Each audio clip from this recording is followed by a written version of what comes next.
Hello friends, मैं हूं doctor Danish Khan और आप देख रहे हैं मेरा यूट्यूब चैनल समाधान क्रोनिक डिजीज़। वेलकम टू समाधान क्रोनिक डिजीज़। फ्रेंड्स, आज की इस वीडियो में हम बात करने वाले हैं कि अपने गुस्से को कैसे कंट्रोल किया जाए।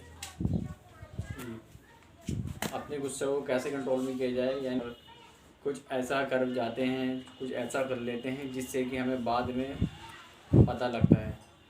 किसी भी सिचुएशन में माइंड के दो पार्ट होते हैं, एक तो इमोशन, दूसरा रिमोशनल। इमोशन यानी किसी भी सिचुएशन में हम गुस्से के एंगर मैनेजमेंट को ये कह सकते हैं डिले द रिस्पॉन्स। एक सेंटेंस पर delay the response. Emotional response वो होता है कि मान लीजिए अगर हमारे किसी से लड़ाई हुई, हमारे मन में एकदम गुस्सा आया और हम एकदम मतलब डिले द रिस्पॉन्स, हम उसका रिस्पॉन्स एकदम कर देते हैं।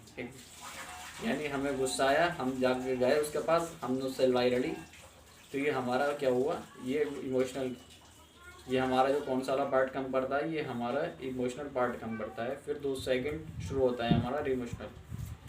ये हमारी सोच समझ के बाद, यानी जब हमारी लड़ाई हो चुकी होती है, हम किसी से कुछ हर्ट कर दिया होता है हमने किसी को, उसके बाद में हमारे मन में जो सोचने की क्षमता शुरू होती है, तो वो हमारे सेकंड पार्ट यानी इमोशनल पार्ट से शुरू होती है। ये हमारे सोच समझ पर आधारित होता है। यानी अब कहने का मतलब ये है कि अगर आपको गुस्से पर अपने कंट्रोल करना है तो डिले द रिस्पॉन्स, यानी आपको अपने फैसलों पर या किसी भी बात पर अपने थोड़ा सोच विचार के बाद, यानी सेकंड पार्ट अपने इमोशनल वाले पार्ट का ज़्यादा यूज़ करना है, तभी आप अपने गुस्से पर कंट्रोल पा सकते हैं। तो तब भी आपको गुस्सा है तो आप इमोशनल वाले पर ना जा कर के इमोशनल वाले पर पार्ट पर ज़्यादा निर्भर करें। इससे आपको आगे के लिए भी अच्छा रहेगा और आपका गुस्सा भी कम रहेगा। और एक बात मैं आपको बता देता हूँ कि यानी अब आप जान चुके हैं कि अपने गुस्से को कैसे कंट्रोल किया जाए। तो आप डिले द रिस्पॉन्स, किसी भी ये बात का रिस्पॉन्स आप डिले देंगे तो आप अपने गुस्से पर कंट्रोल पा सकते हैं। सेकंड इसके बाद आता है एंटीसिपेट, यानी एंटीसिपेट में, यानी कि आपको पता होता है कि आप, यानी मान लीजिए आपसे किसी बंदे ने आकर कहा कि उसने तुम्हें गाली दी है, मान लीजिए, तो आपके एकदम इमोशनल होगा का उसने मुझे गाली दी है, मैं भी जाकर उसे गाली दूँ, अभी मारूँ, अभी लड़ाई झगड़ूँ, मतलब तो ये आप ऐसा नहीं करें। आप ये सोचें, यानी कि एंटिसिपेट, यानी कि आपको पता है उसने क्या कहा, आप ऐसे में अपने इमोशनल पॉइंट से सोचें कि वो उसने आपको ऐसे कहा। किसी भी बंदे को गुस्सा या लड़ाई के तभी करता है, वो ये नहीं देखता कि आप उसने क्या कहा, वो आपके शब्दों को देखता है कि आपने उसके किस शब्दों में, किस उसमें, मतलब क्या, अगर आपने किसी पर इल्ज़ाम लगाया तो आपने उससे, मान लीजिए आपने किसी पर यह पूछा कि क्या तूने उससे कुछ ऐसी कहा था, किसी ने आप कहें कि क्या तूने उससे कुछ कहा था, तो उसको तो आपकी पूछी हुई बात पर गुस्सा नहीं आया, आपके लफ्ज़ों पर गुस्सा आएगा कि आपने उससे बदतमीज़ी से बात की। अगर आप यही बात उससे प्यार से कहें कि बताइए मुझे प्लीज़ कि आपने कुछ उससे ऐसा बोला था, तो आपको बताएगा नहीं यार मैंने उससे ऐसा नहीं कहा, वो बात ऐसे नहीं ऐसे हुई थी।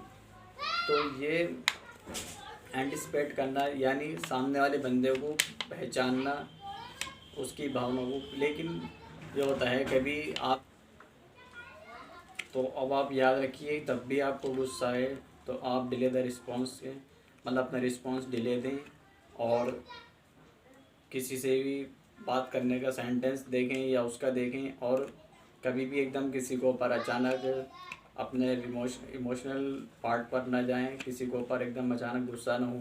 सामने वाली की बात को समझें, थोड़ा सोचें कि अगर हमने किसी से कुछ काम को बोला है, उसने एकदम क्यों नहीं करा, हम एकदम गुस्सा हो जाते हैं। हमने किसी को ऑर्डर दिया, वो हमारा काम नहीं करा, तो हम उस पर एकदम गुस्सा ना हों। हम भी देखें, ये सोचें कि अगर इसकी जगह मैं होता, मान लीजिए क्या पता उसे कुछ परेशानी हो या किसी प्रॉब्लम में फंस गया हो, तो इन सब बातों को ध्यान में रखें, एकदम गुस्सा ना करें। और कभी कभी ऐसा होता है, मान लीजिए कि मैं निकला हुआ जा रहा हूँ, मेरे सामने से कोई बंदा आया, मैंने उसको देख लिया बट वो मुझे नहीं देख पाया, लेकिन मैंने क्या सोचा कि उसने मुझे देख लिया, वो मुझसे नहीं बोला, उसने मुझे इग्नोर कर दिया। तो हम ऐसे होने लगते हैं कि वो हमसे बात नहीं करना चाहता या हमसे कोई मिलना नहीं चाहता। तो आप ऐसा नहीं सोचें, आप ये सोचें कि हो सकता है, क्या पता इसने मुझे देखा ही ना हो। तो इन सब बातों को ध्यान में रखें।